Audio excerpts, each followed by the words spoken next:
Captain Kirk in a wife-beater shirt, beer in hand and mud on his boots, hollering loud about the warp drive broke. Y'all were stuck in this galactic hooch. Spikes on the porch, here sharp as knives, sipping sweet tea, calculating life. Says Jim, that ain't logical, you're just drunk. But Kirk hollers back, Spock, hold my skunk.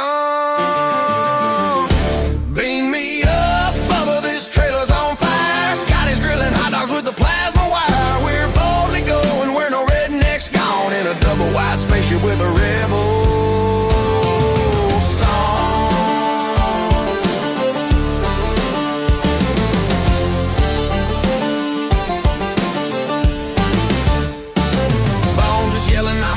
Not a chef as he fries up some gator on the meth lab deck. To her has got the CB talking smooth as silk. Says we got Klingons stealing all our milk. Chekhov's fishing in the kiddie pool. Swears a catfish is a Russian Jew. Soodle's riding shotgun on the mower deck, and tribals keep clogging up the septic tank.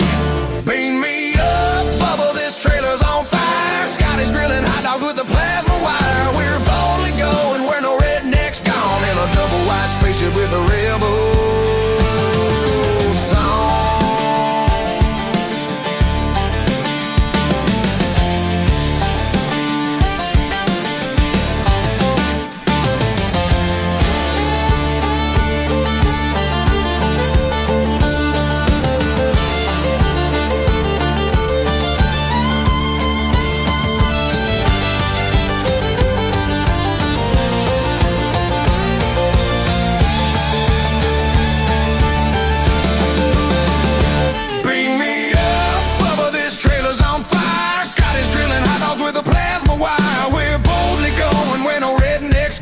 a double wide spaceship with a rebel song.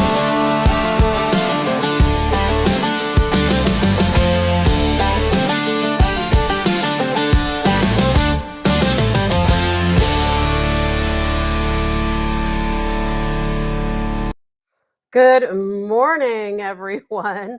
I'm Tabitha Hassell at Tabs on Tap. I hope you guys had a great weekend. It's Monday morning already. I hope you liked that video. I thought that was absolutely hilarious. Good morning, Rob. Good morning, Glesna from the Upper Peninsula of Michigan. I've been thinking about Michigan a lot lately. This is such a beautiful time of year in Michigan. And Glesna, I'm going to be reaching out to you. I know Glesna on the comment page is a filmmaker, and I came across somebody the other day who is also a filmmaker who's looking to maybe collaborate on a really big project. So I'm going to be reaching out to you, Glesna, about that, because I think you might be interested. But, I'm guessing that none of us won the Powerball, right? But I will tell you something is that, good morning, Linda. Good morning, Rob.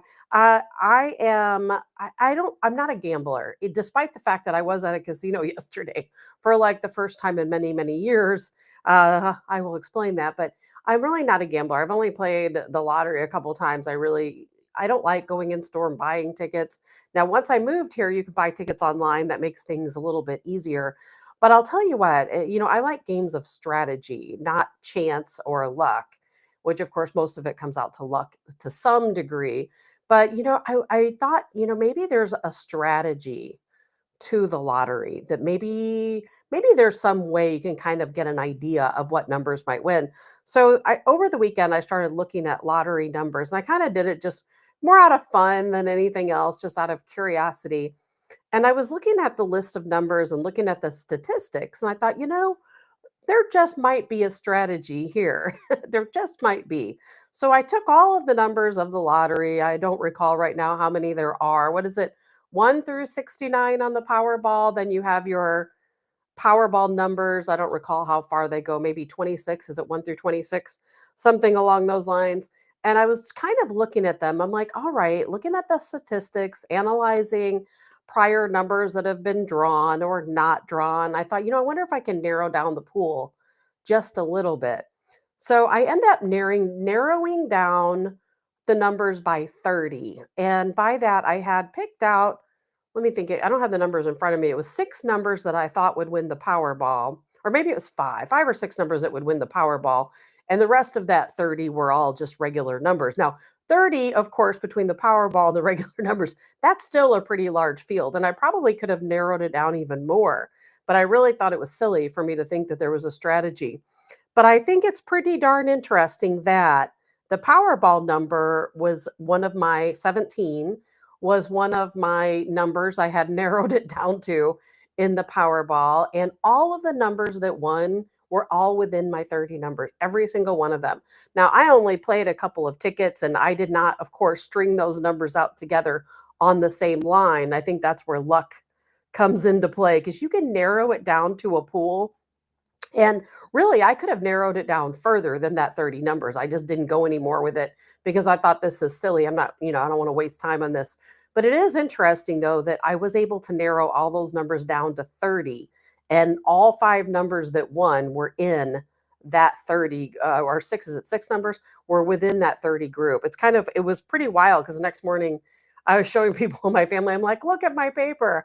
Like I had all the numbers here. I just didn't string them out in the right order. And I don't think you could narrow it down that far, but I think you could narrow it down to about 15 numbers that could win. And then you'd have to, of course, rely on luck, nothing but luck to narrow down which of those numbers would possibly win. So don't think there's not a strategy. There is some strategy in there somewhere. Good morning, Karen. And thank you, Linda, and good morning. That was a funny video, wasn't it? And I will play that again at the end of the show because I know a lot of people stop in late and don't get to see those videos I play first thing. I was at the casino yesterday. Again, I'm not a gambler. And I'll tell you what I've always said is that casinos are rigged for the house to win. Casinos don't have billions of dollars because they let people win. They're there to take your money. Now, my mom loves to gamble. I hate gambling for so many different reasons. One, I hate to see people addicted to gambling, and I feel like it's a game of, I wouldn't even say chance because again, especially if you play the slot machines, it's all rigged, and you might get lucky once in a while and win a jackpot or win a little bit of money, but in the end most people leave the casino with nothing. And it's really sad because you go and you see a lot of elderly people there, a lot of people who should definitely not be spending money at the casino. And it's really unfortunate that so many do and so many are addicted. And I get it. It's just a pastime, for some people, but it's a pastime that can cost people money that they spend for medications or housing or whatever else they might need money for. And so I don't like it for that reason. And Jay says, you have better odds of getting eaten by a shark in the middle of Illinois. Also true, Jay, also true. And you know what? You can actually get eaten by a shark in the middle of Illinois, surprisingly enough, because we do find bull sharks up the rivers and even in the Great Lakes, which sounds absolutely insane, but it's true. And but anyway, so I did go to the casino yesterday, and we spent a lot of time there. But what's interesting about it is that you put in some money, and if you bet low, in my opinion, if you bet low, you're never going to win. You might win a little bit here and there, but then you end up playing it back again. So just don't go. It's just that easy. Just don't go. I would be more than happy to join a coalition against gambling. That's for sure. But it is something to do if you just go once in a while, a little bit of a pastime. But what's funny about it is I left my bag in my mother's car, so I didn't have any makeup this morning. So if I look a little worse for wear, it's because I was grabbing odds and ends out of my old basket of makeup because I only wear like a couple different things and they're all in my bag, which is in her car. But anyway, you guys aren't here to talk about me or my weekend necessarily, but I do hope you guys had a really good weekend. There's a lot to talk about today, as always. Man, I spent a lot of weekend and a lot of time this weekend reading some Epstein information.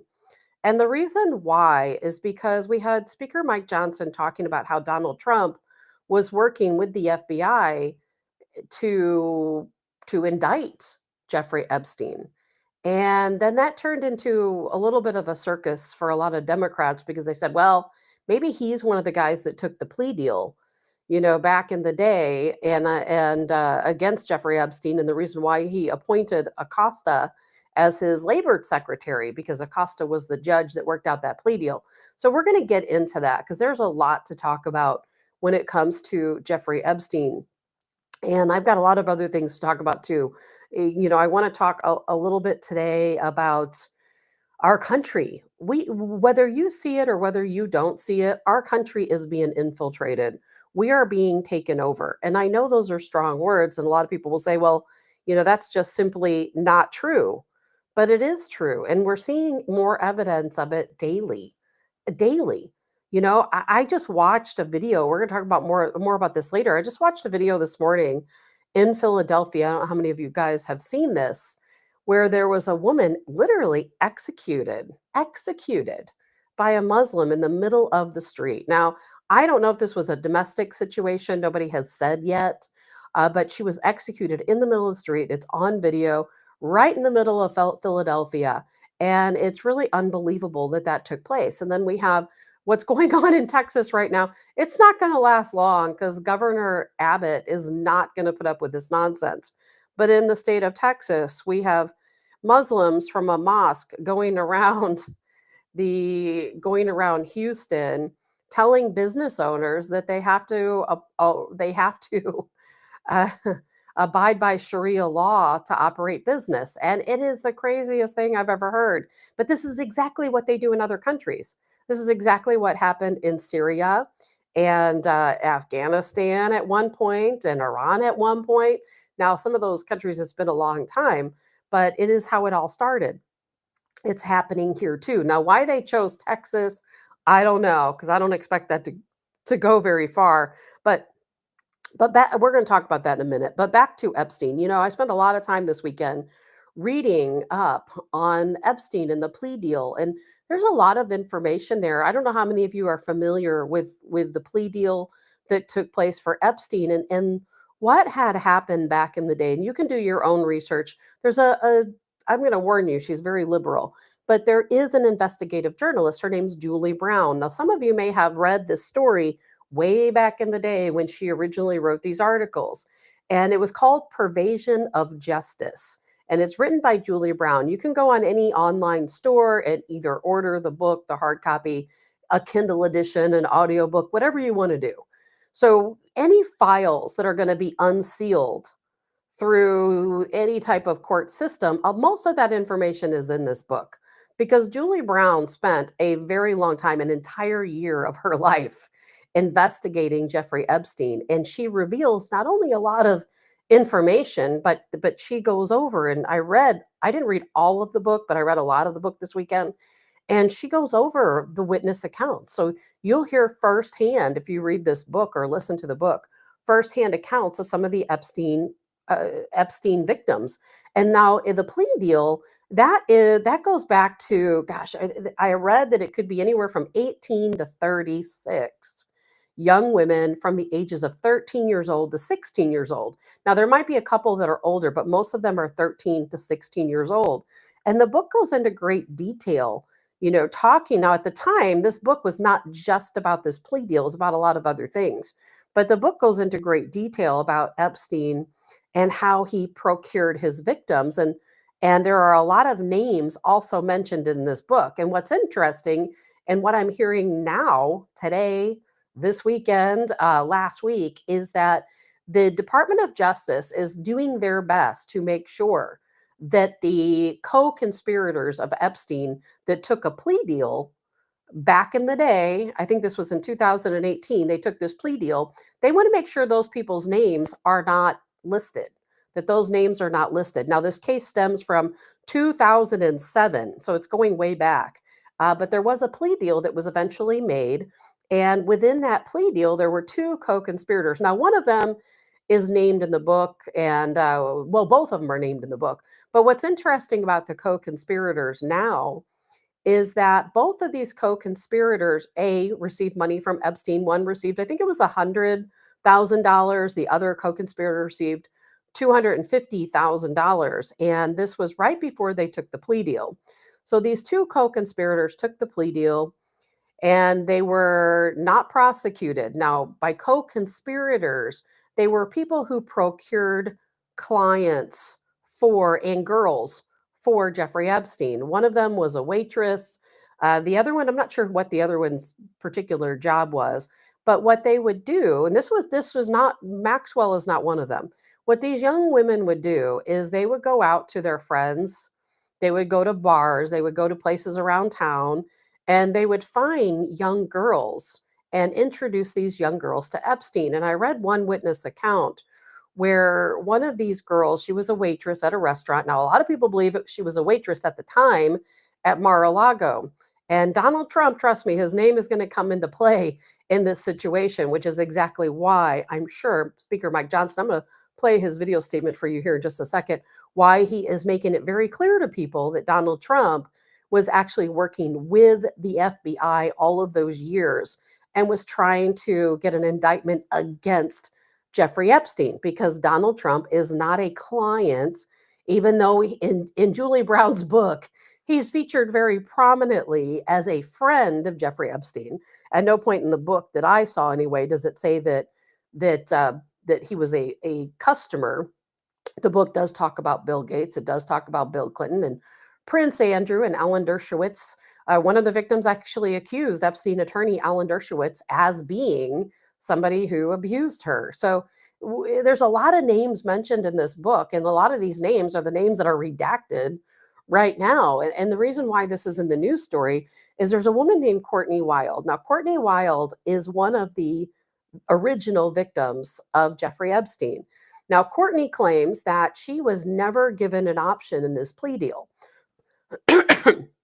That she was never told about the plea deal. They accepted the plea deal behind her back and behind the back of all of the other victims. And she wants to name the co-conspirators. She wants to name her abusers. And so the Department of Justice is, trying, of course, to make sure that doesn't happen. Now, you can look at this in a lot of different ways. You can say, well, the Department of Justice doesn't want, and of course, Democrats are going to say the Department of Justice wants to block the redaction, unsealing the files and taking off the redaction of these names because they want to hide any involvement of Donald Trump. I don't personally believe that's true, of course. But of course, the names that I saw, if you go back and you read those old Miami Herald articles, which posted everything that Julie Brown wrote, and you go back and read her Pervasion of Justice book, you'll see that Donald Trump's name is mentioned a lot. It is mentioned a lot because he was a very prominent person that we know that Jeffrey Epstein threw his name around a lot. Jeffrey Epstein went to his club. He did all of these other things, but it's so far where I'm at, I've not seen any victims accuse Donald Trump. Now, Julie Brown insinuates and alludes to that many of these victims between the ages of 13 and 16 did name Donald Trump as their abuser. Now, I don't know if that's true. I've not read any more about it or heard any more about it. That's an assumption she made. Of course, she's also extremely liberal, and it's very clear in the book that she has a severe bias against Donald Trump. Good morning, Karen. Jay says, if Trump had any real involvement, they would have ran under with. I think so, probably true. Also, Jay, sorry, I think you're probably right about that, Jay. But what's interesting though is now everybody is all the media companies, including CNN. CNN has filed a Sunshine Act, and they have received a lot of the documents in regard to this plea deal. Now, when the plea deal took place, Jeffrey Epstein could have faced life in prison. He could have faced life in prison. There was enough information against him. It was a 53-page indictment against Epstein. But his co-conspirators, again, two co-conspirators took a plea deal. They did not face any charges. Their names are right now redacted and sealed underneath all these documents. So CNN, when they filed their Sunshine report, they can read the documents, but the names are, of course, are redacted. CNN, NBC, a lot of these other news organizations, they want to unseal this plea deal. They want the names unredacted of those two people. And they want to be able to talk about that openly. Now, the Department of Justice saying, nope, that was a plea deal. It was a legal agreement back then, and we are not going to allow the release of those names. And again, I don't believe Donald Trump is one of those two names. I know who one of the names is. Her last name is Dobson, and she was just a young waitress who received $200-300 every time she brought a young girl to Jeffrey Epstein's home. And based on the book, a lot of the people that worked for Jeffrey Epstein, even though they knew something fishy was going on, they really didn't know what. This was in Palm Beach. They saw these young girls arriving to his home, his driver, some other workers in the household. They really just apparently didn't know what was going on. They knew something was going on, but they didn't know what was going on. And then we hear, of course, Speaker Mike Johnson say, that Donald Trump actually worked with the FBI. I've got a video clip of him talking here. I think it's important to hear. It's just a little tiny clip. He's not saying that what Epstein did is a hoax. It's a terrible, unspeakable evil. He believes that himself. When he first heard the rumor, he kicked him out of Mar-a-Lago. He was an FBI informant to try to take this stuff down. The president knows and has great sympathy for the women who have suffered these unspeakable harms. It's detestable to him. He and I have spoken about this as recently as 24 hours ago. But what you're going to hear is that Democrats are trying to turn that statement around. And so we're just going to head it up here while we can. And anybody can go back and read Julie Brown's book. Now, Julie Brown, when she wrote this book, Pervasion of Justice, this was long before this became the media circus that it is now. Now, we all knew who Epstein was back then. We were just really based on her book is how most of us came across the name Epstein and got a real good idea of who he was and what he had done. And of course, this plea deal worked out by an attorney called Acosta, who later on became Trump's labor secretary. He is the person who worked out the deal for Epstein. Epstein ended up getting 13 months in jail. He was listed on the sex offender registry, but he avoided spending the rest of his life in prison. That 53-page indictment could have easily landed him in prison for the rest of his life. But the majority of the witnesses, again, had no say in the matter. They had no testimony. They were not able to speak out on their behalf. And now, of course, many of them do want to speak out. So I do think we're going to hear a lot of names soon. Now, some of these women, since it was a plea deal, they're not allowed to talk and they're not allowed to name these victims, but they want the court to do so. So we'll see if that ends up getting turned around. Jay says they would have thrown anyone under the bus to get to Trump.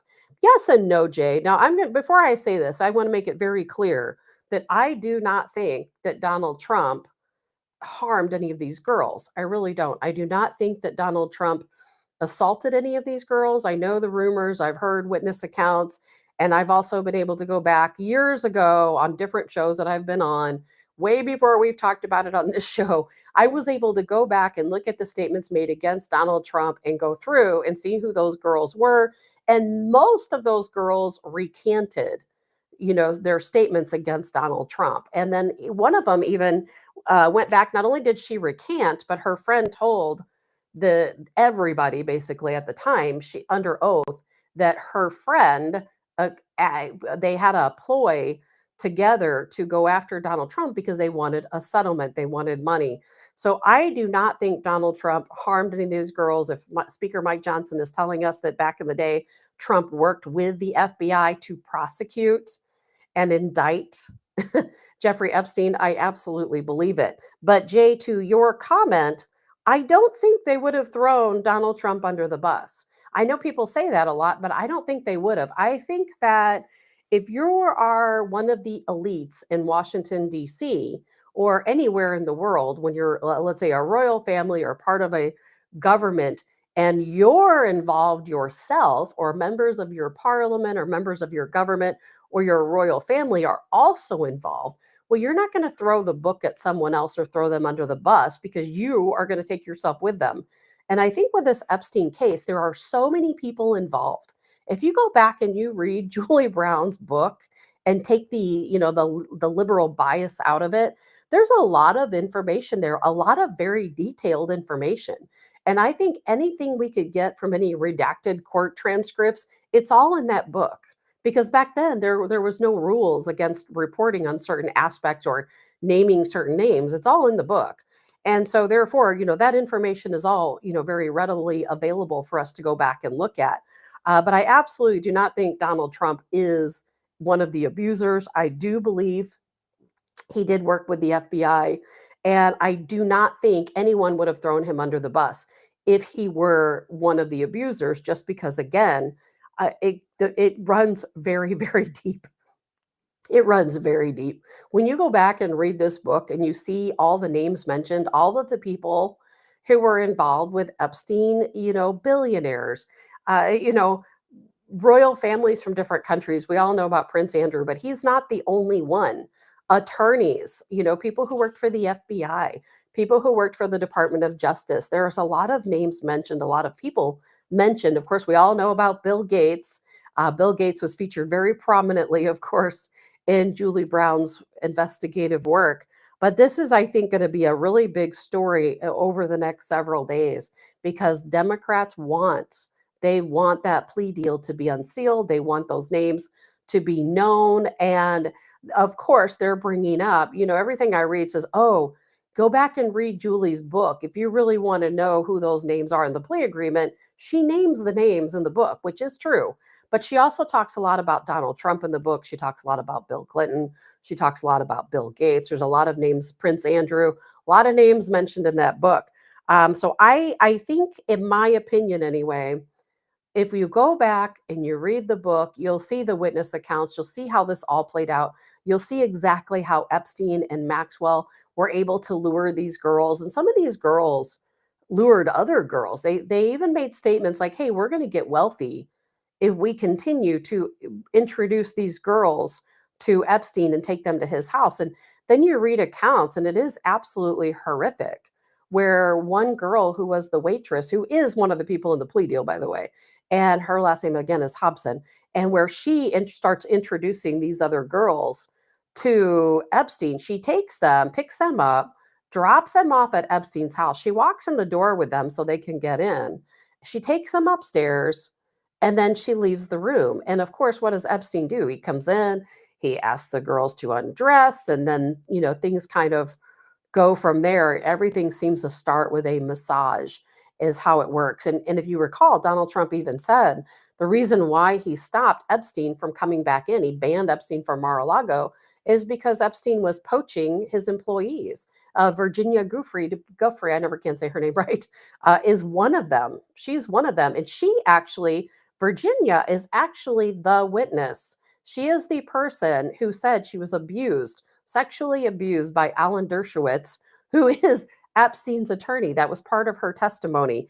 I'm telling you, there is some crazy stuff in there. If you have the opportunity, go back, look up Julie Brown, take the bias out, read her book, Pervasion of Justice. And I'm telling you, you will go through there and you'll say, okay, now I get it. Now I see what happened. And of course, Democrats are going to turn it around on us because they're already trying. They're saying, oh, well, Acosta, he allowed this plea deal. He allowed Epstein to, get off on these charges where he only served 13 months instead of a lifetime, and because Donald Trump wanted him to. And that's why Donald Trump, appointed him to be his labor secretary. 100% not true, in my opinion. Good morning, Nancy.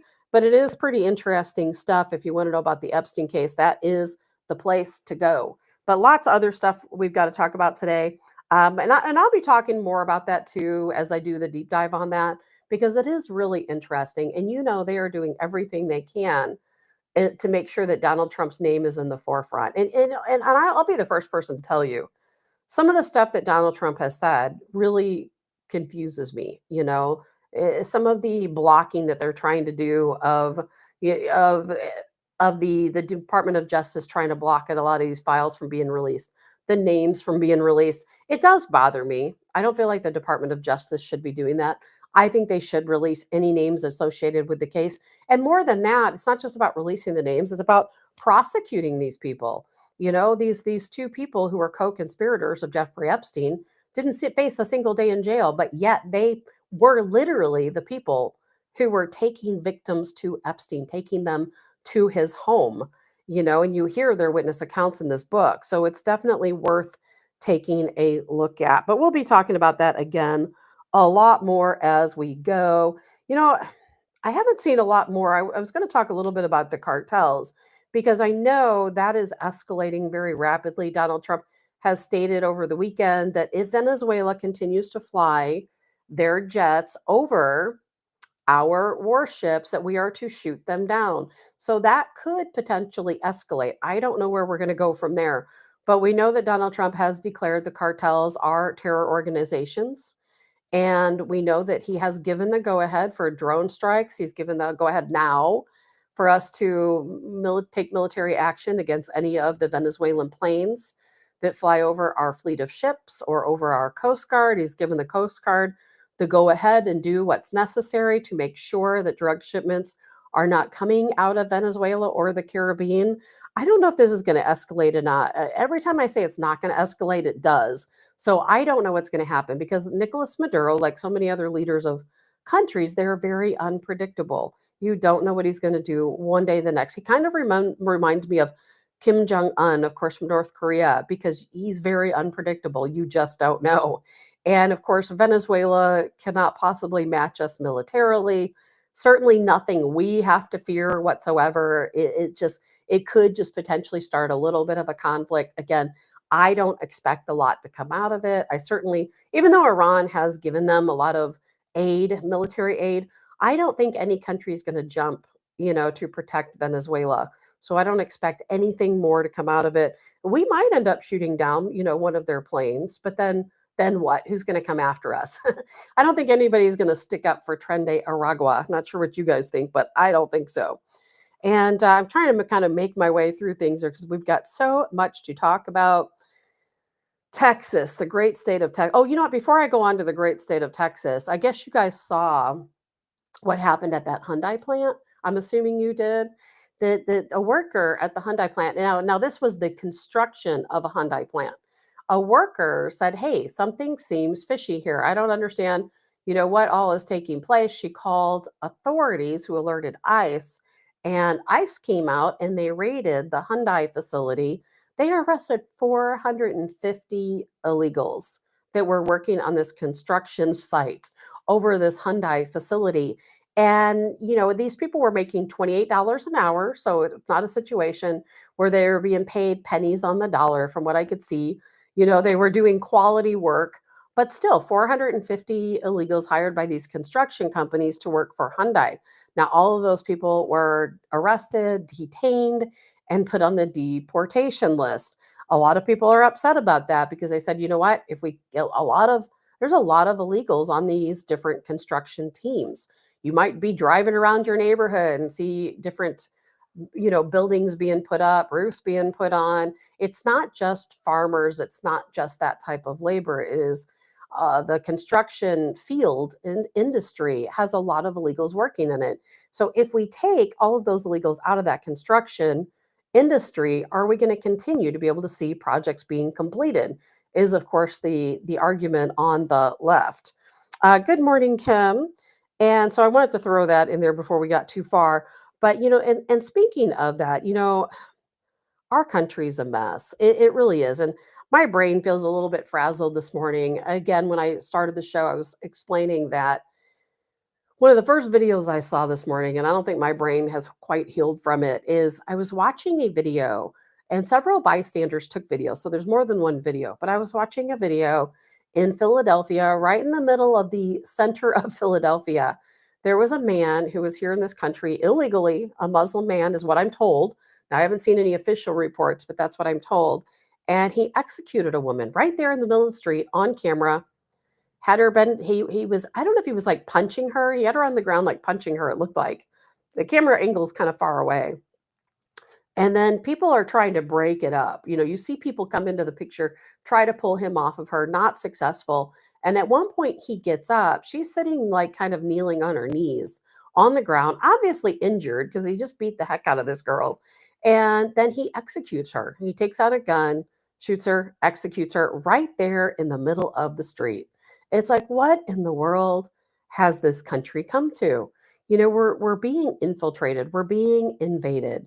There's just no question about it. And I just don't feel like enough is being done. I don't feel like enough is being done. I hope that Donald Trump will go back and talk about that particular case in Philadelphia, talk about what's going on in Texas. And we've talked about this on the show before. We have to ban Sharia law. There's no way around it. We have to work towards banning Sharia law. And while that's kind of at the back burner, of all the other political issues that are going on, it should be at the forefront. Because while, we've got some legitimate topics and stories going on in this country that, of course, we have to talk about that tend to, take up over the media coverage.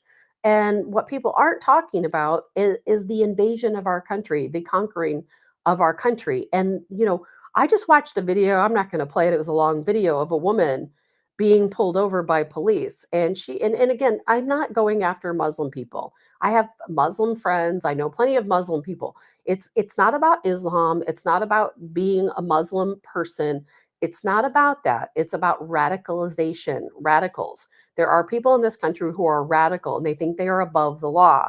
And when I watched this video of this police encounter, there was a police officer who pulled a woman over and she was freaking out. I don't know if any of you saw this video. She was freaking out. Now, she called the police, and then the guy that she had attacked also called the police. Now, when police, finally caught up to her and pulled her over, she was just screaming and carrying on, saying, "Oh, it's Islamophobia. This guy attacked me. He tried to run me off the road. He was brake checking me and all this other stuff." And all she did was throw her water at him. And she was so upset with police. She said, "It's Islamophobia. You white people," she referred to the police officers as white. She said, "You white people just protect your own. You just protect your own." And so, of course, she blamed the police officers as also being Islamophobic. And then when they go back to the original scene and they watch the video coverage, it shows her very clearly attacking the man that she said attacked her. And so, of course, police, ask her to put her hands behind her back. They're going to arrest her. And this lady just goes off, calling them racist, saying she's Muslim. They're not allowed to arrest her because her people rule this country and that her people are going to take over this country. She cannot be arrested because she's Muslim. And then, of course, they do arrest her. They place her in handcuffs. And then she's screaming, "You can't touch me. You're not allowed to touch a Muslim woman. You're a white man. You're not allowed to touch a Muslim woman." And what the basis of the story is that nobody is above the law. No one is above the law, and especially not for religious reasons. Yes, under Sharia law, there might be certain rules where a white man cannot touch a woman, or any woman or any man who's not married to her cannot touch her. Okay, but when you live in America, you live under American rule. If you get pulled over by an American police officer, any police officer who is a legit police officer, and whether they're white or Muslim themselves, and we have a lot of Muslim police officers in this country who do an absolutely fine job, holding up the law and order, of course. And but this woman, like so many other people, think they're above the law, that they don't have to comply with American laws. And we're seeing it more and more often. And it really does worry me. Now we've got an imam in Texas, and he's in Houston, Texas. And he is telling business owners in Houston, he's going door to door. I'm going to show you a couple of videos. He's going door to door, and he's telling these business owners, and particularly stores that sell items, he's saying that you cannot have pork in your store.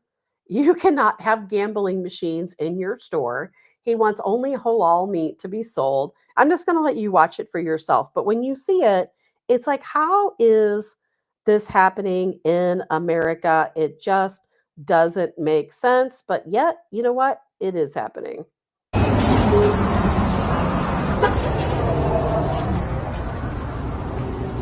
Assalamualaikum. Assalamualaikum. Mashallah. Alhamdulillah. Alhamdulillah. Assalamualaikum. You're Muslim, right? Mashallah. As a merchant, you have every legal right to sell whatever you want. But as a Muslim, I have a responsibility to educate the people and let them know that as a Muslim, you shouldn't sell haram. That the alcohol, the pork, the gambling is all against Islam. And so I'm just letting you know ahead of time, in about 30 days, we're going to start doing demonstrations around the city. The Muslims that have businesses with haram in it, we'll let the people know that we have to teach the people the best. The Muslims have the best. So let the owners know you should begin to change the inventory, or we're just going to demonstrate. We can't stop you.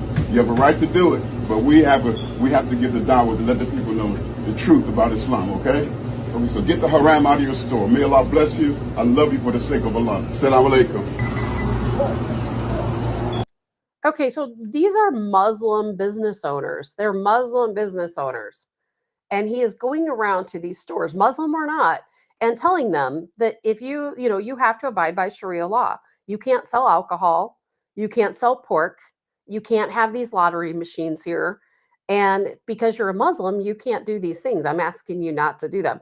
And he acknowledges by law, yes, you can. American law, see, that's the difference. By American law, yes, you can.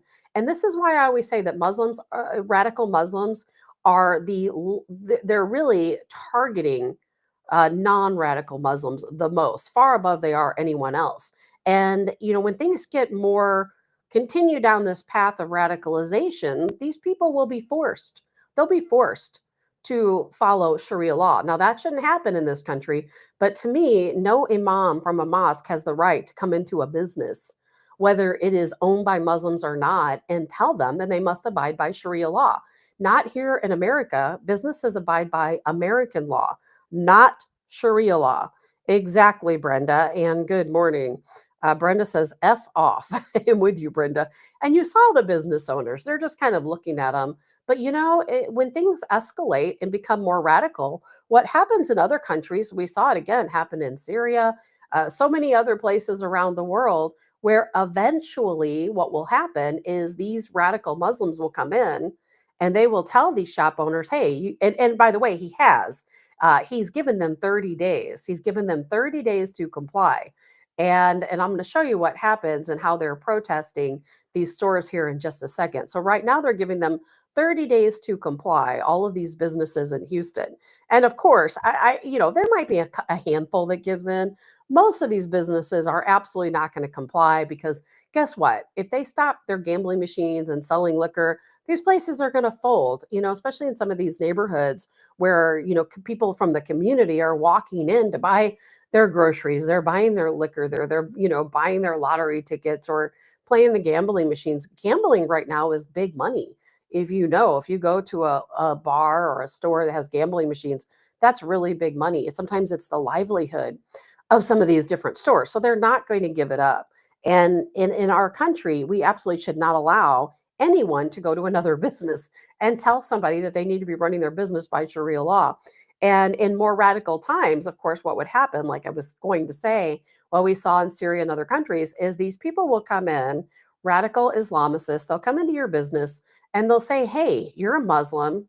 If you don't comply within, let's say, 5 days and you don't get all these products out of your store, we're going to come back. Now, in this case in Houston, they're going to come back and protest. And they're already protesting these stores, by the way. And I'll show you a video of that. They gave them 30 days to get it out, or they're all going to boycott these stores, which is a big deal in some of these Muslim communities. If they boycott, a store that's often frequented by Muslims, it can really harm a business. But in places like Syria, what they do is they come back and execute the business owners. And I know we're not there yet. We're definitely not there yet. And I'm not insinuating that we are. But if we don't stop it in its tracks, we will be there someday. And Dottie, gangsters, no question about it, Dottie. If you know how the mafia works, it is exactly like that. And it's not just the mafia, what everybody thinks the mafia would be. This happened in Ukraine also. We have the Azov battalion that came into, let's say, Mariupol as an example. And in Mariupol, the Azov battalion, who are Ukrainian, they came into Mariupol, which is a largely Russian speaking community. Well, they went in, they put up checkpoints at the into and out to exits of the city. They completely barricaded the city around. They dug trenches all around the city of Mariupol. And what the Azov battalion did, who is, by the way, now part of the Ukrainian government, but they weren't originally. Well, what they would do is they would go in and tell business owners, hey, you're Russian speaking, you don't belong here. So you're going to pay us X number of dollars from your business and we'll allow you to continue to operate. It's not that different from that type of situation. And it's a horrific, and it's crazy that this is happening right here in the United States. And of course, this same group led by this same imam definitely did come back, and he is now protesting some of these businesses. I'm going to show you a quick And not view violate of a the protest. religion of Islam by selling and distributing products that are against the religion, because we should love what Allah loves and we should hate what Allah hates. This is what we're here for, and little by little, one by one, we're going to be visiting all of the stores in the neighborhood, particularly the inner city neighborhoods where the religion of Islam is ignored by not. Okay, so I hope you understood that very carefully. What he said is they're going to be going to inner city stores, inner city businesses, not Muslim businesses. He said where Islam is ignored. And so what he is going to do, what they are planning to do, what they've already started doing is not only are they targeting the Muslim businesses, but they're going into the inner city of Houston and they're targeting all businesses.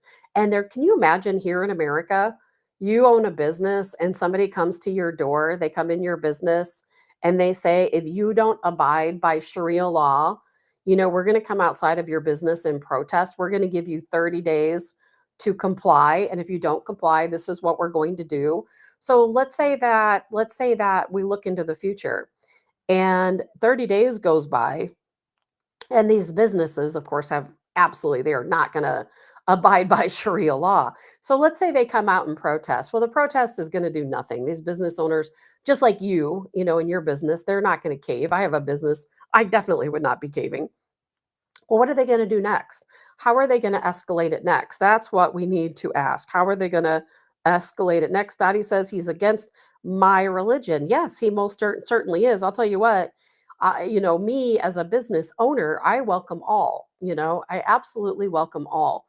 Maybe not the Satanists, but I welcome all the other people. Any religion, any race, any, for the most part, religion other than maybe the Satanists, are more than welcome, to hire me and my business. But I'll tell you what, if anybody approaches me and tells me that I have to change how I do things because I need to follow Sharia law, I can't even begin to tell you what I might do. It would not be pretty. I wouldn't violate any laws, but it would not be pretty. Dottie says Houston is a mess. Houston is a mess. And I'll tell you, Governor Greg Abbott and he's a great governor, by the way, in my opinion, of Texas.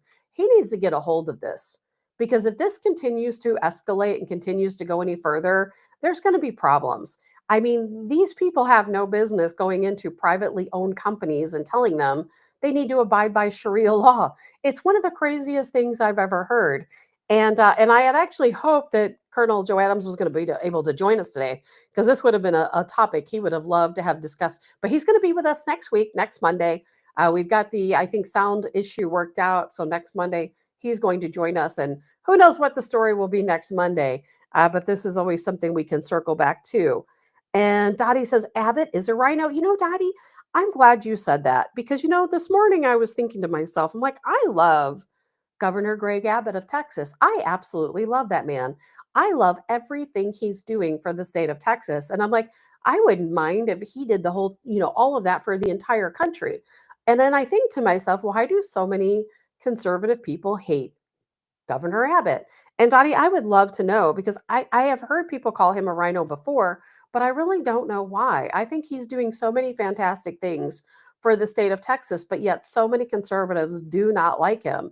And maybe there's just something I don't know about Greg Abbott that I should know. But to me, he's doing a fantastic job. He fully supports Donald Trump. He's doing a great job down there on the southern border. And before Donald Trump, of course, was elected again for the second time, and even before he was elected for the first time, they were doing some wonderful things in Texas to keep illegals out. Now they only had so much control, of course, because the federal government under Joe Biden had to step in and open the floodgates, and there wasn't a darn thing really anyone could do about it. I want to show you something else too. Now, let's see here. Let me see if I can backtrack to where this is. Now, this is a neighborhood, speaking of Houston being a mess, this is a neighborhood in Dallas. In Dallas. And in this particular neighborhood, there's a bunch of people who live in this neighborhood. They've taken over the neighborhood, according to residents. And we just had that story, remember, recently in St. Louis with what was it called? The Golden Apple? Was that the name of the restaurant?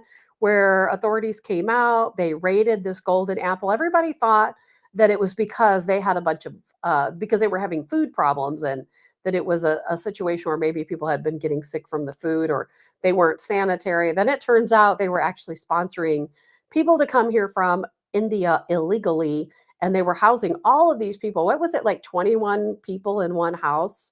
And that house was raided also. And in this situation, we have this neighborhood in Dallas, and residents are complaining because they said the neighborhood is being bought house by house. and it's being given to people from India who they claim are not here legally. And why the residents are getting upset is because they are shutting down the street. And I'm going to show you what's going on here. And I have to tell you, this would be pretty darn frustrating to me if it was in my neighborhood too. Now, this is a neighborhood in Dallas, a really nice neighborhood, by the way.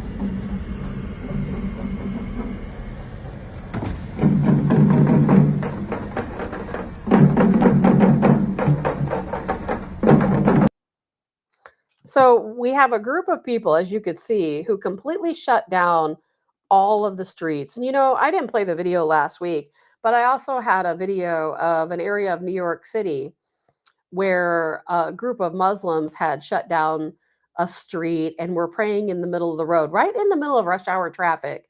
Cars everywhere, honking and yelling and carrying on. But the road was completely shut down because they were praying in the middle of the road on the ground. I guess whenever the prayer alarm sounded, if they were in the middle of the street, they just stopped in the middle of the street, to pray. And here in Dallas, they're claiming that in this particular subdivision, that the people of Indian descent are there and that they are shutting down the roadways. They're not letting people get back to their own homes for hours at a time. It's like, I don't understand why people come to our country. Now, these are not people who were born here. These are people, according to residents, who were brought here on some of them on an HB1 visa, some of them here illegally, they claim. And I don't understand why people come into our country and think that they can shut down roads, that they can close down neighborhoods, that they can tell businesses what they can and cannot sell or business they can and cannot do. And they're not even here in our country legally. Most of the time, they're not Americans. Sometimes they are. It's a crazy situation. Joe says, it's easy to look at what the protesters did in Ferguson. They darn near shut down the Quickie Mart. I remember that. Outside of Canfield, they hurt the owners financially, and they hurt so many from the local community who could only walk to that market to buy their goods. This is what the Muslims will do in Houston. They will threaten and terrorize the shop owners and the residents of the neighborhoods. You're absolutely correct, Joe Lynette. That is absolutely what's going to happen. And it's really the prime reason I wanted to talk about it today is because there will be a lot of business owners in these areas who are threatened, will feel threatened, and they'll close their shop and they'll move it somewhere else.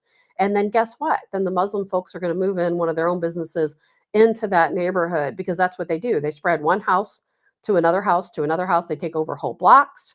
Same thing happening in this neighborhood where we have the people coming in from India. And I know I probably sound like the most racist person on the planet today. And what's funny is I'm not even slightly racist, not even at all. But we have to talk about these issues because we have to protect America first. We cannot allow people to come into our country and take over, and particularly not to institute Sharia law. It cannot happen. And, I don't think that's a racist thing to say.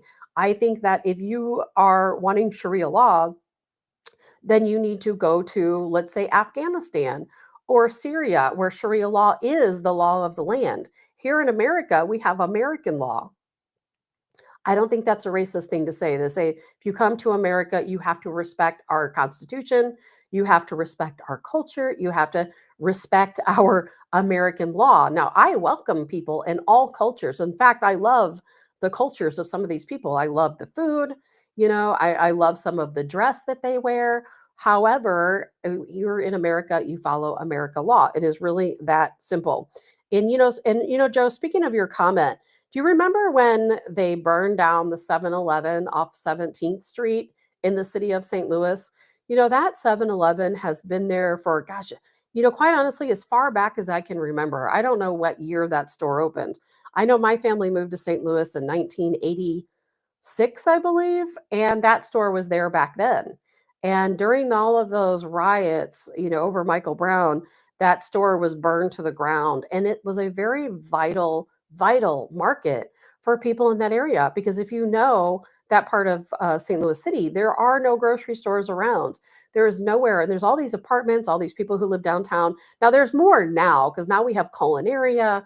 There's some other grocery stores in town. But back then, there was not when they burned that. And those people, it hurt them because now all of a sudden, these are people who have no transportation. They were used to walking to that 7-Eleven to buy, groceries or liquor or cigarettes or lottery tickets, whatever they were buying. And then all of a sudden, that was taken away. And there's a lot of people in that neighborhood who said that they can only afford to go to that 7-Eleven and buy their groceries, and they had no idea what they were going to do from that point forward. And Bob says, I always knew Texas was not all that great. I'm happy right here in Missouri. Just need a better GOP while we still have a state. The GOP here sucks. You're so right, Bob. I tried to volunteer with the local GOP a couple years ago. Boy, was that an experience. And that's why I always tell people I am not a Republican. I went and volunteered with the local GOP office, and I went out actually and door knocked with and for Ann Wagner. She was with us that day. Now, she was very nice. I know most people don't like Ann Wagner, and I certainly don't like the direction she's going with her voting for sure. I don't really consider her now a Republican. I didn't know that much about her on that day. But either way, I was kind of grinning and bearing it. But it was pretty obvious to me that our local GOP, they didn't want people like me. That's for sure. And some of you actually came with me because I had a different show back then. And some other people came out and volunteered and did some door walking and canvassing with us that day with Ann Wagner. And I'll tell you, it was an experience, I think, for all of us, not because of Ann, but because the GOP, they did not want us there. They did not want Trump supporters as part of their group. That was really obvious. They are definitely the party of rhinos. They are definitely part of the establishment. I don't consider myself a Republican. I am not a supporter of the GOP, by the way, and I never will be. And let's see here. Mandy says somewhere near Dallas, they were talking about building a community named Epic City. Yes, you got that right, Mandy, where Sharia law would be only law. That right now has been canceled. Governor Greg Abbott stepped up. Epic, what was it? I can't remember. Was it 400 acres? I know it was a very large complex where they were developing. If you think about it like a 15-minute city, it was this huge development. And we actually, Mandy talked about it several times on the show and even showed video of the project. And I'll tell you, it was going to be this large community center, where there was going to be a mosque in the center, community housing around. It was strictly for Muslims only. They were going to have their own police force. They were going to have their own, community set up and their own stores. And they were going to be a no-go zone to everyone else. Governor Greg Abbott said, nope, not going to happen in the state of Texas. That was in Josephine, Texas, that they were going to do that. And very near to Dallas. And thankfully, Governor Greg Abbott stepped up, said, nope, not in my state. And I hope he does the same thing there in Houston, with the imam from this mosque in the Houston area going out and threatening business owners. He is threatening business owners.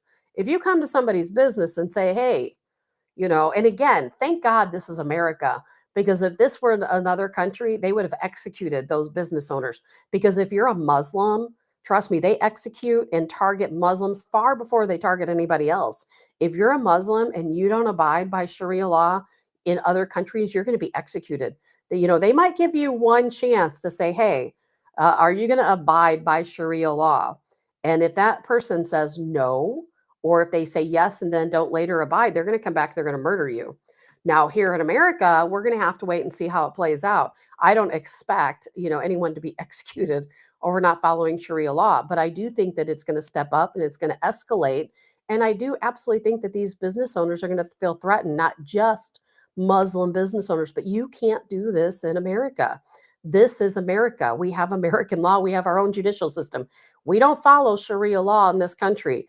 And I'll tell you, I really do wish that every single person would reach out to their representatives in their state, whether that be in your town or your state representatives, your attorney general, and say, hey, I know I live in a state and we're not being affected by this, but look what's going on in Texas. We need to ban Sharia law in our state before this starts. And you can ban Sharia law state by state. It absolutely can happen, and it needs to happen. Kim says, go back to your country then. Yeah, exactly. And Joe says, do some research on the Watts riots and the businesses that were destroyed. Check out how long that area was a food desert and how long it took before markets reopened in the Watts area. Joe, I've never heard of the Watts area, but I can certainly understand what you mean, and I will look into that. because we know that, in some of these communities, while, I might leave and go to a Schnucks or a Deerbergs or a Walmart or an Aldi, I've got lots of options, not necessarily in my area, but I also have a vehicle so I can travel to some of these other places. Now, I live in a small community. We have an Aldi and a Walmart. That's the only place here to buy groceries. Rural King, I guess, has some grocery items, but that's it. And well, we have a Casey's store, a couple gas stations. But let's just say that the main store we go to here, was burned down and it was the only store. I mean, what do you do if you don't have a vehicle? You're in an impoverished area already and you have nowhere to get food. It's a very harsh situation in some of these communities, and we certainly see it happen. As a matter of fact, Joe Lynette, I saw where there that one shop, gosh, what's it called? Sam's something in North City. I can't remember the name of the store, but it's called Sam's. And it's been the often site of shootings and killings. There's been a lot of people killed outside of this Sam's store. It's just a little neighborhood market. And now they're trying to close that market down. And it's the same situation where in the Sam's market, if this closes down, a lot of people in that community, they don't have vehicles, they don't have transportation. A lot of those people are impoverished elderly people who live in this area, and they rely on these little markets like Sam's. And I can't recall why they were wanting to close Sam's down. It was something to do with they allowed something to happen that these people didn't like in the community. I don't remember what it was. I think that they got into an altercation with one of the guys in the community. And of course, the people that own Sam's Market are, I believe they are Muslim, if I'm correct. I believe they are Muslim. So they're trying to shut them down, but they serve a good purpose in that community. And Joe says the Watts area in Los Angeles from LA Watts riots. I'm going to look that up, Joe, because I don't recall ever hearing about that. I don't recall that. But I do hope people reach out, tell your local and your regional, national, anyone you got to get a hold of that we have to ban Sharia law in this country, that we shouldn't have to wait until something happens. Let's just do it now. And now, Joe, to your point also about Canfield and Ferguson, did you see yesterday that there was a shooting in Ferguson? And I'll have to say, I was reading the article and I was pretty darn surprised by it, quite honestly. And, I can't recall that guy's name. I've got it saved here somewhere. Let's see here. You guys probably know before I do. I've got a bazillion different things here I saved that we could potentially talk about. So it's somewhere within these, but who was the guy that was like Mike Brown's right-hand man? Let's see here. Gosh, I know I have it right here. I was just looking at it this morning. Dorian Johnson. Thank you so much, Joe. I found it right when you got it. Yes, that is the market I was discussing, Dorian Johnson. Yeah, so, okay, so Dorian Johnson was killed in a shooting. I believe that was yesterday in Ferguson. He was the primary witness in the Michael Brown case. And, I don't know of any necessarily relevance to that other than he was killed. And it was interesting because if you guys recall back with the Michael Brown case, Dorian Johnson was so relevant at that time because he was coming out, he was given witness testimony. He is the one who really gave credence to that. What was it? Hands up, don't shoot, something like that. He is the one that claimed that Michael Brown had his hands up when he got shot. And in fact, of course, testimony from Darren Wilson as well as forensic proof that that was absolutely not true. He did not have his hands up. He was not standing still. He was going towards, of course, he had already attacked Darren Wilson, had moved away, and then was coming back to attack him again when he got shot. And good morning, Darren. But Dorian Johnson was killed in a shooting yesterday. I was very surprised to hear that. I hadn't heard that name in so long that I couldn't even remember what the name was. Couldn't even remember. But anyway, that was one of the things I wanted to make sure that I threw in there today. So much. Again, there's so many crazy things going on. I want to show you a photo. I want you to take a look at this. This beautiful young woman here. And this poor woman, Iryna Zarutska, I'm not sure if I'm saying that right, Zarutska, 23-year-old Ukrainian refugee here in this country. And I'm sure some of you probably heard the story.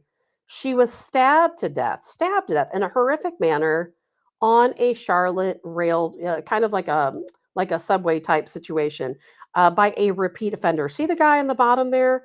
That guy stabbed her. If you, I don't know if any of you guys saw the video, but in the video you see him raise up. His name is Carlos Dewan Brown. If you guys saw that, Carlos Dewan Brown. He stands up in the video. He's sitting behind her. He has a knife in his hand and he stabs her in the neck. It's absolutely horrific. This young lady lost her life. And I'll tell you what, nobody's talking about it. Several people sent this story to me this weekend. No one's talking about it. The Charlotte mayor, her name is Vi Lyles. She is the first African American mayor, of course, of the city of Charlotte, North Carolina.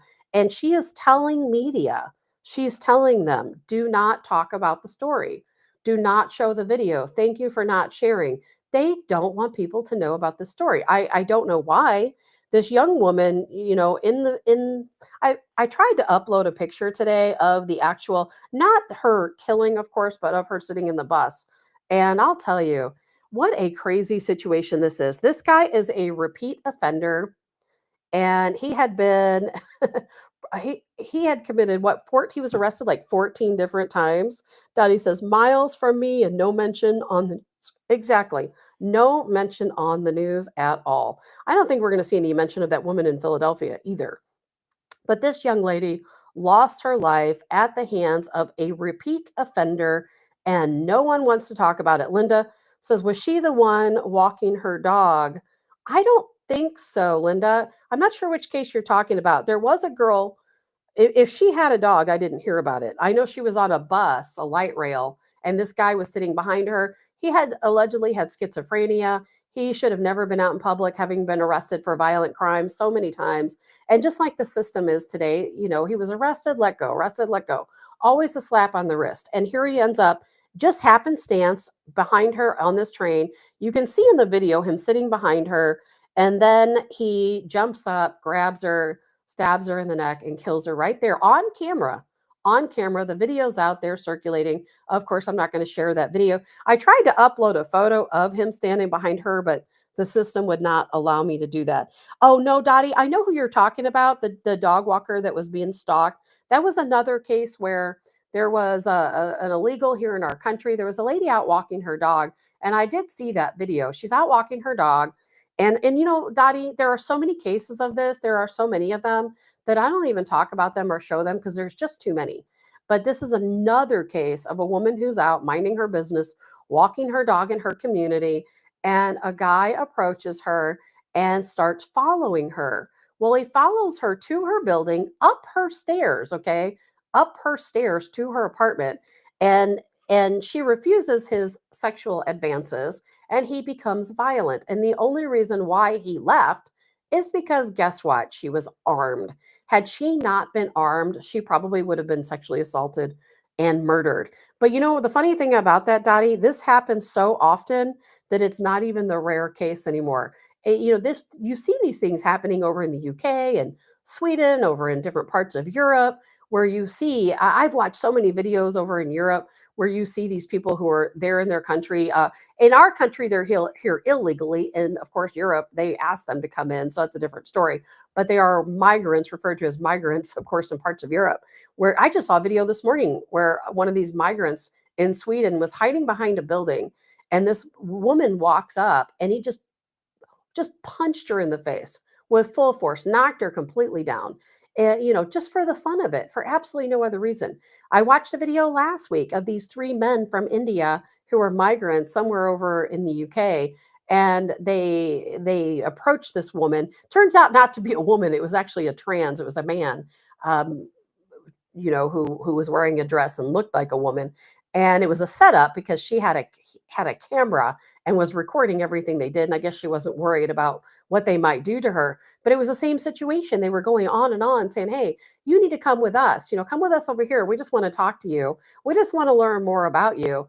And then because she was mic'd up, she allowed, she followed them to this remote area down by a waterway. I don't know if you guys saw this video. And of course, what do you think they do? They start grabbing her and touching her. And she said, no, don't touch me. And they continue to touch her. They were not taking no for an answer. Finally, she talked in her man voice and they were like really taken aback. But I'll tell you what, even after she talked in her man voice, they were still making advances towards her. And it's a scary situation for women right now, not only in Europe, but here in the United States too. And we're going to see more of these cases. I see them constantly where there are women out just minding their business, walking. And one of these people from where, whatever country they're from, they come up to them and they make sexual advances towards them. The women are like, no thanks. And the men are very aggressive. They follow them, they touch them, they grab them. And that's a matter of assimilation. Because you have to remember, in some other countries, things are very different there, where women have no rights. Look at the Congo. I think I read one time it was 9 out of 10 women there have been raped, by the time they're 13 years old. It's a different culture. And then those people come here and they don't understand that, women have rights here. We are protected here. We don't have to say yes to your sexual advances just because you're a man, but they haven't assimilated to our culture and to American law. So they don't understand when you come here, you can't follow someone to their apartment and just expect them to be like, okay, let's do this. No, it doesn't work that way. But that's what they expect. And it's really a shame. And Margie, whatever happened to 3 strikes? I'd like to know too, Margie. I haven't heard anybody talk about the 3 strikes law, and I don't even know when. It's been a long time, but we need to go back to what they call the Terry stop and frisk. Joe Lynette, if you're still listening, I don't know what you think about that, but I'll tell you what, we all know that the bad folks, they're not buying their guns legally, most of them at a gun shop, or for that matter, even a gun show, where there can be a lot of loopholes and straw man type deals. Some of them are coming that way. A lot of them are being stolen from your vehicles and from your home or from gun shops if there's a burglary. But most of them are sold in a trunk. They're coming over the southern border and other areas. They're being sold in an alleyway out of the trunk. The only way to keep those guns off the streets is stop and frisk. If a police officer sees somebody who seems suspicious, they should have the right to be able to frisk them to make sure they don't have a weapon. That is how we get the weapons off the streets. But of course, nobody wants to do that because the criminals have more rights than anyone else. And to your point, Margie, we absolutely have to go back to 3 strikes. We've got to get rid of this cash bail system. It's probably not going to happen. What's so crazy is that Donald Trump just has no say over what happens in some of these communities. The federal government just has no say. And it's a slippery slope because we also don't necessarily want to give them a say. But what we have to do is be very careful who you vote for and who you allow to win these elections, because they definitely do control what's happening in your community. And let's say in Illinois, where things are really bad, when it comes to crime, criminals are certainly not punished very well in the state of Illinois. Pritzker doesn't care. It doesn't affect him. He's got armed bodyguards. He could care less about what crime is happening on the street. And we have Donald Trump, of course, talking about going into Chicago, gang members threatening, of course, the National Guard and other military members that come into Chicago. And now they've announced that after Chicago, we're going to Portland. That's the next city, on the list is Chicago. We're in DC right now. I've heard we already have some National Guard in Chicago, but I've not really been able to confirm that. But we're going to go through the city of Chicago and we're going to make the streets safe again. And then once we've done what we needed to do in Chicago, we're going to go to Portland. And trust me, Portland needs it. They've got some crazy stuff going on in Portland. And then where's next? Where do we go from Portland? I don't know, but I know there's a very long list of cities. But here's the problem. Let's say, as an example, the city of Chicago. Now, let's say the National Guard comes in. Let's say we have these active duty military, multi-jurisdictional task forces that come into the city of Chicago, and they start making the streets safer again, just like they're doing in Washington, D.C. Well, the courts are going to do their best to try to stop that from happening, because God knows the court system, they want crime to happen, right? How could you say they don't? They're going to try to stop that. Brandon Johnson, the mayor of Chicago, he is definitely, the residents, the citizens of his own town are slamming him, because you know what? Everybody wants to be safe, right? I don't care if you're the harshest criminal on the planet, you want your children to be safe in their own community. And so there's not very many people who are against making the city of Chicago safer. But then, of course, we got Brandon Johnson, who is definitely not going to stand down. I don't know what's going to happen to him. if he's going to have to be arrested himself if he gets in the way. We have, of course, Governor Pritzker not going to stand down. He certainly is not going to give the Trump administration any leeway when it comes to the city of Chicago or any other city in Illinois for that matter. But we've got to get back to law and order. And, and I know I've talked a lot today about law and order, whether it's the Epstein case or what's going on in Texas or the crime in Charlotte or in Philadelphia or taking our cities back through the Trump administration. It is all about law and order. I would love to see all of the money from Doge. Doge went through and they uncovered so much inconsistency, so much fraud, millions to billions of dollars just missing. We don't even know where it is. And of course, they, uncovered all this fraud at NGOs. I would love to see that money go into our police departments, into our schools for teachers, into our police departments. I'm so tired of money going into the hands of just more criminals, whether they work for the government or not. Look at the city of St. Louis. Where's the Rams money? I am told that Rams settlement money is gone, that it's gone.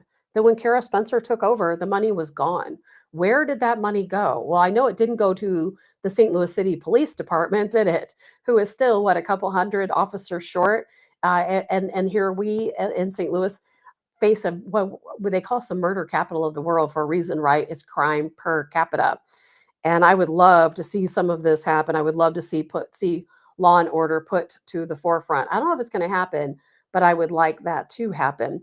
Now, before we go, I really just have one more thing I want to touch base on, and that is, if you joined me last week, then you heard me very upset on Friday about Bill Gates having a seat at the White House, right next to Melania.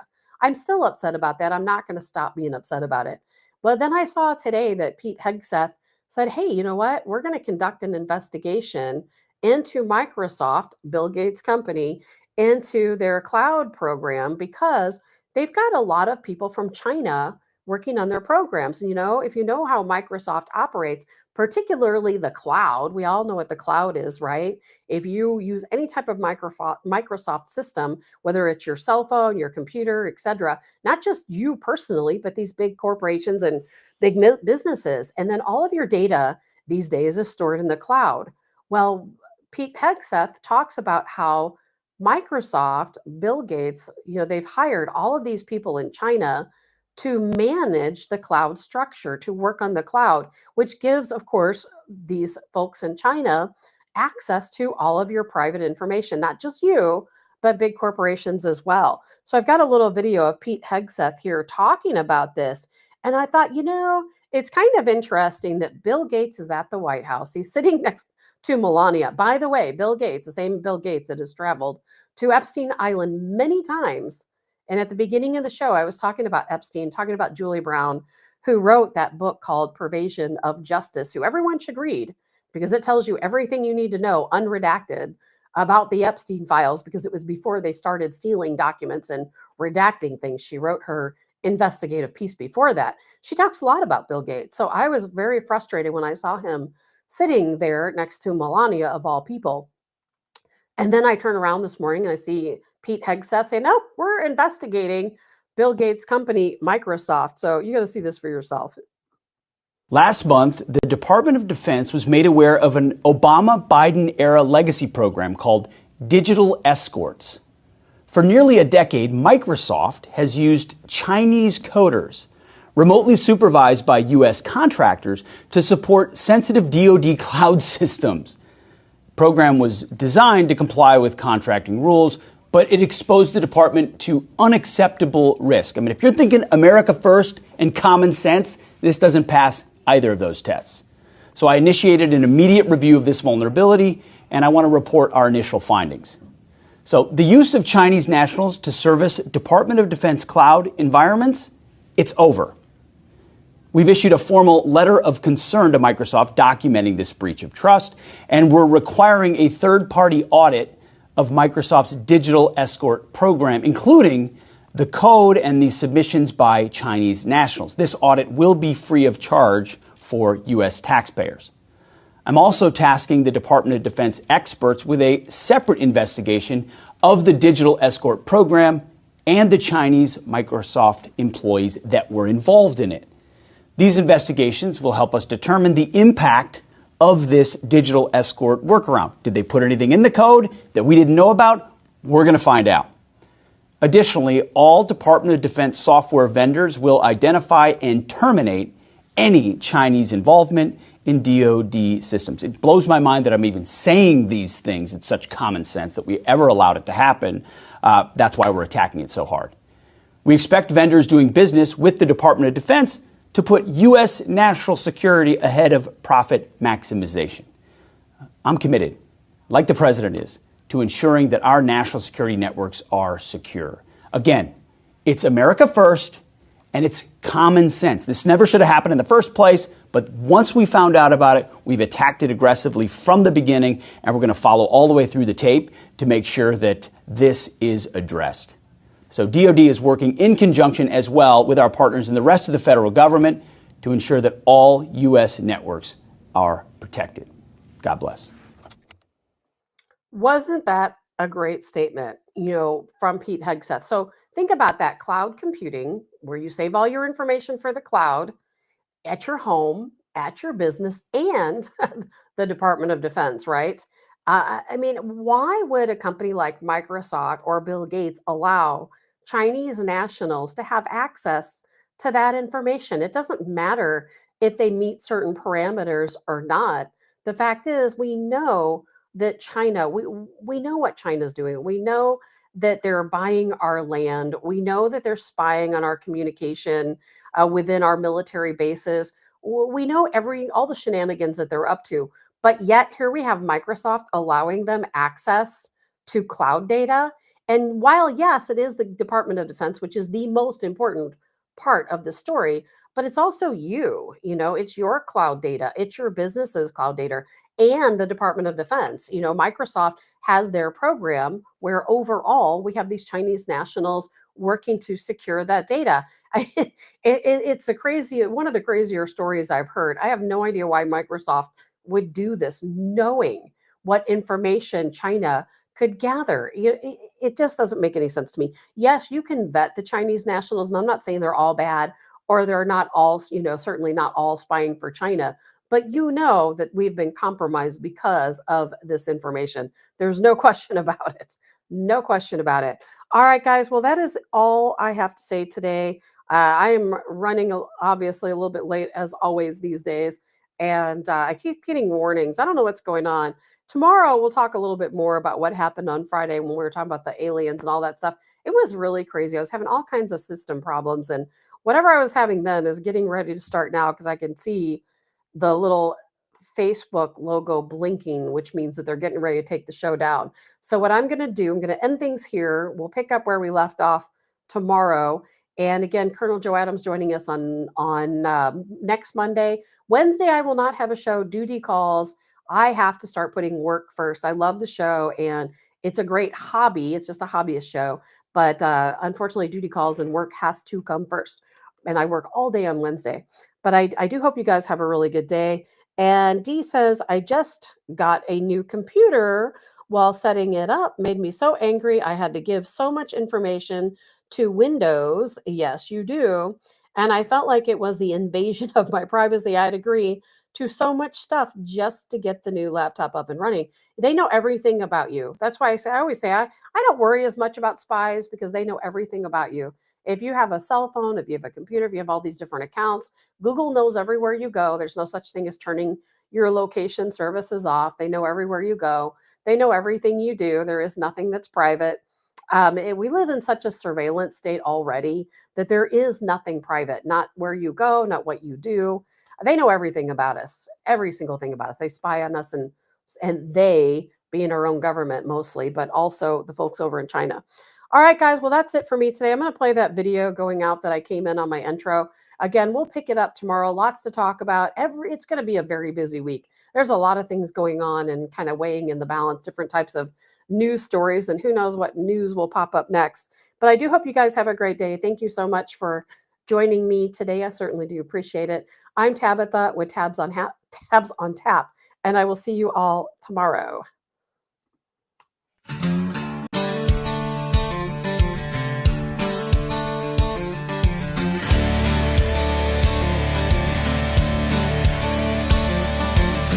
Captain Kirk in a wife-beater shirt, beer in hand and mud on his boots, hollering loud about the warp drive broke. Y'all were stuck in this galactic hooch.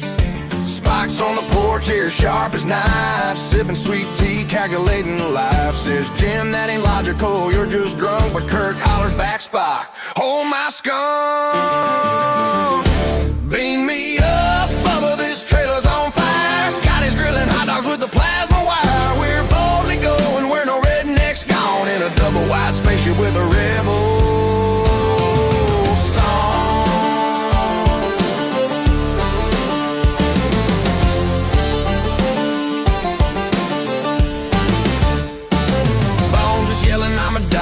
not a chef as he fries up some gator on the meth lab deck. Her's got the CB talking smooth as silk. Says we got Klingons stealing all our milk. Chekhov's fishing in the kiddie pool. Swears the catfish is a Russian Jew.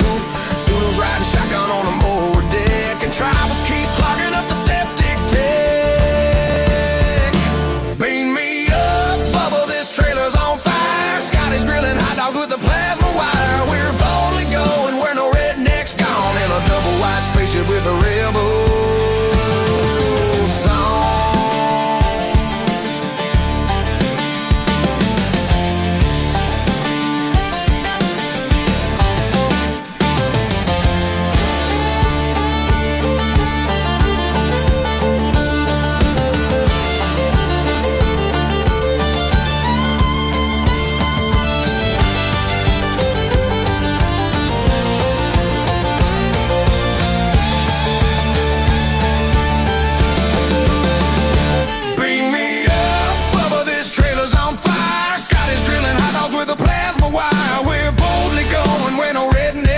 In a double wide spaceship with a rebel